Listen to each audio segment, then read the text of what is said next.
Madhu and our channel name is Madhu's English. நம்ம இதுக்கு முந்தின வீடியோல வந்து ஒரு 10 டெய்லி யூஸ் சென்டென்சஸ் வந்து பார்த்திருப்போம். அதாவது இந்த பேச்சு வழக்குல யூஸ் பண்ற ஒரு 10 வாக்கியங்கள் வந்து நம்ம பார்த்திருப்போம். சோ பார்க்காதவங்க மேல ஐகான் கொடுக்கிறேன். சோ அதல போய் செக் பண்ணி பாருங்க. சோ அதோட கண்டினியூஷனா வந்துட்டு இன்னைக்கு வீடியோல வந்து ஒரு 10 பேச்சு வழக்குல வந்துட்டு யூஸ் பண்ற சென்டென்சஸ் தான் நம்ம பார்க்க போறோம். So let's get started. So first one என்னென்னா பின்னால் தள்ளு அப்படின்னு சொல்லுவோமா. ஸோ பின்னால் தள்ளுங்க அப்படின்னு சொல்கிறதுக்கு இங்கிலீஷில் என்ன சொல்லலாம் அப்படின்னா புஷ் பேக் அப்படின்னு சொல்லலாம். Okay, push back. So next one என்னென்னா நம்ம வீட்டிலே இருக்கோம், டிவி போடு அப்படின்னு சொல்லுவோம். டிவி ஆன் பண்ணுங்கள் இல்லைனா டிவி ஆஃப் பண்ணுங்கள் இந்த மாதிரிலாம் நம்ம சொல்லுவோம்ல. ஸோ டிவி ஆன் பண்ணுங்கள் அப்படின்னு சொல்கிறதுக்கு என்ன இங்கிலீஷில் சொல்லலாம் அப்படின்னா டர்ன் ஆன் தி டிவி அப்படின்னு சொல்லலாம். Okay, turn on the TV, turn on the TV அப்படின்னு சொல்லலாம். இல்லை நீங்கள் டிவி ஆஃப் பண்ணு அப்படின்னு சொல்கிறோன்னு வச்சுக்கோங்களேன், டர்ன் ஆஃப் தி டிவி அப்படின்னு சொல்லலாம். நெக்ஸ்ட் வந்துட்டு லைட் போடு, வீட்டிலே வந்துட்டு நீங்கள் லைட் போடுங்க இல்லைனா லைட் ஆஃப் பண்ணுங்கள் இந்த மாதிரிலாம் நம்ம யூஸ் பண்ணுவோம். ஸோ அதுக்கு என்ன இங்கிலீஷில் அப்படின்னா ஸ்விட்ச் ஆன் தி லைட் அப்படின்னு சொல்லலாம். ஸ்விட்ச் ஆன் தி லைட், இல்லைனா நீங்கள் லைட் ஆஃப் பண்ணுங்கள் அப்படின்னு சொல்லல ஸ்விட்ச் ஆஃப் தி லைட் அப்படின்னு நீங்கள் வந்துட்டு யூஸ் பண்ணிக்கலாம். இதெல்லாம் வந்துட்டு நீங்கள் வீட்டிலேயே வந்துட்டு ரொட்டீனாக வந்துட்டு நீங்கள் இதெல்லாம் நீங்கள் வந்துட்டு அடிக்கடி யூஸ் பண்ணுற சென்டென்சஸ் தான். ஸோ வந்துட்டு நீங்கள் யூஸ் பண்ணி பழகணும். நெக்ஸ்ட் ஒன் என்னென்னா அதாவது புதுசாக துணி வாங்கியிருக்கீங்க அப்படின்னா அம்மா சொல்லுவாங்க இப்போ வந்துட்டு புது துணியை இப்போ எடுத்து போடு அப்படின்னு சொல்லுவாங்களா. ஸோ அதுக்கு நம்ம என்ன இங்கிலீஷில் சொல்லலாம் அப்படின்னா புட் ஆன் நியூ க்ளோத்ஸ் அப்படின்னு சொல்லலாம். Okay, put on new clothes அப்படின்னு சொல்லலாம்.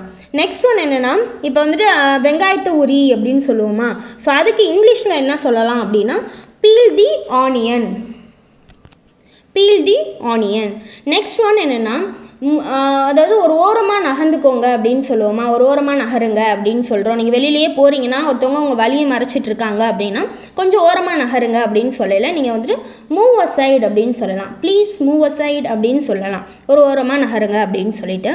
நெக்ஸ்ட் ஒன் என்னென்னா உங்கள் வீட்டெல்லாம் சரி செய்யுங்க அப்படின்னு சொல்கிறோன்னு வச்சுக்கோங்களேன். ஸோ அதுக்கு இங்கிலீஷில் என்ன சொல்லலாம் அப்படின்னா மெண்ட் யுவர் ஹவுஸ் அப்படின்னு சொல்லலாம். மெண்ட் யுவர் ஹவுஸ், மெண்ட் யுவர் ஹவுஸ் அப்படின்னு சொல்லிக்கலாம். இன்னொன்று வந்துட்டு மனசுக்குள்ளேயே படி, வெளில சத்தமாக படிக்காத மனசுக்குள்ளேயே படி அப்படின்னு சொல்லுவோமா. ஸோ மனசுக்குள்ளேயே படி அப்படிங்கிறதுக்கு என்ன இங்கிலீஷில் சொல்லலாம் அப்படின்னா லேர்ன் பை ஹார்ட் அப்படின்னு சொல்லலாம். லேர்ன் பை ஹார்ட் அப்படின்னு சொல்லிக்கலாம். இன்னொன்று வந்துட்டு உன்னோட சத்தியத்தை வந்து நீ நிறைவேற்று, அதாவது சொன்னதை செய், உன்னோட சத்தியத்தை வந்து நிறைவேற்று அப்படின்னு சொல்லுவோமா. ஸோ அதுக்கு என்ன இங்கிலீஷில் சொல்லலாம் அப்படின்னா கீப் யோர் ப்ராமிஸ் அப்படின்னு சொல்லலாம். ஓகே, கீப் யோர் ப்ராமிஸ் அப்படின்னு சொல்லலாம். இன்னொன்று வந்துட்டு கொஞ்சம் படுத்துக்கோங்க, கீழே படுத்துக்கோங்க அப்படின்னு சொல்கிறோன்னு வச்சுக்கோங்களேன். அதுக்கு இங்கிலீஷில் என்ன சொல்லலாம் அப்படின்னா லே டவுன் அப்படின்னு சொல்லலாம். ஓகே, லே டவுன். ஸோ நம்ம பார்த்து இந்த 10 வந்து டெய்லி யூஸ் சென்டென்சஸை திரும்பவும் ரீகால் பண்ணிடலாம். ஸோ ஃபர்ஸ்ட் ஒன் பின்னால் தள்ளு, பின்னால் தள்ளு அப்படின்னு சொல்கிறது புஷ் பேக் அப்படின்னு சொல்லுவோம். நெக்ஸ்ட் ஒன் டிவி போடு அப்படின்னு சொல்றதுக்கு turn on the TV. Next light போடு அப்படின்னு சொல்கிறோன்னா ஸ்விட்ச் ஆன் தி லைட், இல்லைனா லைட் ஆஃப் பண்ணு அப்படின்னு சொன்னால் ஸ்விட்ச் ஆஃப் தி லைட் அப்படின்னு நம்ம யூஸ் பண்ணிக்கலாம். நெக்ஸ்ட் ஒன் புதிய துணிகளை வந்து போட்டுக்கோ அப்படின்னு சொல்கிறோம்ல. ஸோ அதுக்கு புட் ஆன் நியூ க்ளோத்ஸ் அப்படின்னு சொல்லலாம். இன்னொன்று வெங்காயத்தை உரி அப்படின்னு சொல்லுவோமா. ஸோ அதுக்கு பீல் தி ஆனியன்.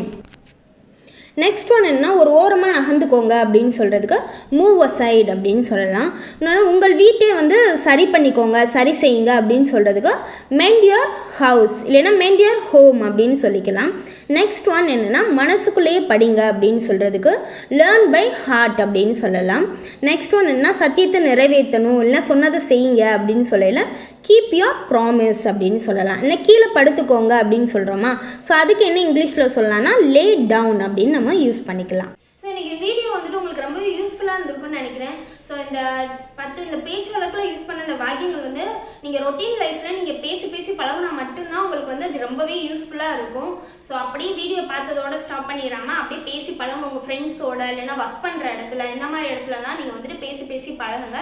ஸோ அப்போ தான் உங்களுக்கு வந்து அந்த ஃப்ளூயன்சி வந்து ஈஸியாக கிடைக்கும். ஸோ இன்னைக்கு வீடியோ வந்து உங்களுக்கு பிடிச்சிருந்துச்சு அப்படின்னா லைக் பண்ணுங்கள், ஷேர் பண்ணுங்கள். If you have any doubts கமெண்ட்டில் லீவ் பண்ணுங்கள். அப்படியே மறக்காமல் சப்ஸ்கிரைப் பண்ணிடுங்க, பெல் ஐகானை கிளிக் பண்ணுங்கள். Meet in the next video. Tata.